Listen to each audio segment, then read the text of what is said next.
Yeah, well, one of the, I think, biggest breakthroughs anyone can have is, and we all know this, but I don't think we know it deeply enough, or we don't reflect on it enough, is that all chanting is not the same. Just because you're chanting the mantra doesn't really mean you're chanting the mantra.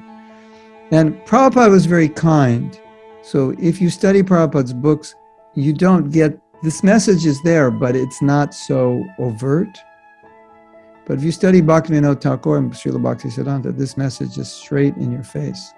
That this chanting without making an effort to avoid the offenses, without deeply penetrating, without the mantra penetrating your heart in prayer, without your connecting to what it means, you're not really chanting Hare Krishna. Or the way you're chanting is, it's such a reflection that it will take you lifetimes to make any advancement. So that sounds kind of discouraging, which is, I think, one of the reasons Prabhupada never said that. Prabhupada just said Krishna's dancing on your tongue. But the problem is, if Krishna is dancing on my tongue, no matter how I chant, why try to chant properly? Because he's dancing on my tongue anyway. So I can just, watch the news and chant Hare Krishna, talk to somebody, chant.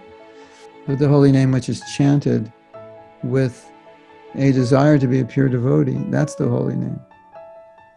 So I think that's super important. Otherwise, we just take it, well, I chant 16 rounds. And if I could chant 16 rounds, then Prabhupada said 16 rounds, 4 principles, I'll go back to Godhead.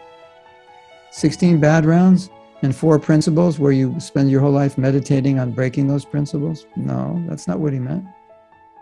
He meant actually following the principles internally, externally, and chanting, making every effort to avoid the offenses.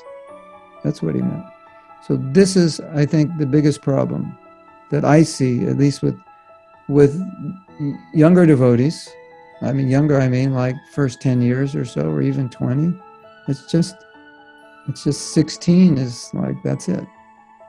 If you do 16, somehow or other, it's good. It doesn't really matter that they're good or not, or even the concept of good. I find a lot of devotees, they don't even know what good rounds are because no one taught them. They were just taught, well, just chant and hear.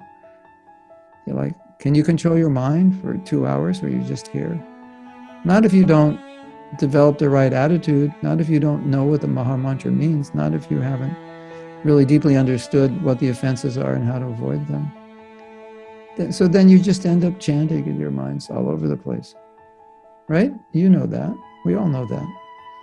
So that's what I find the biggest problem.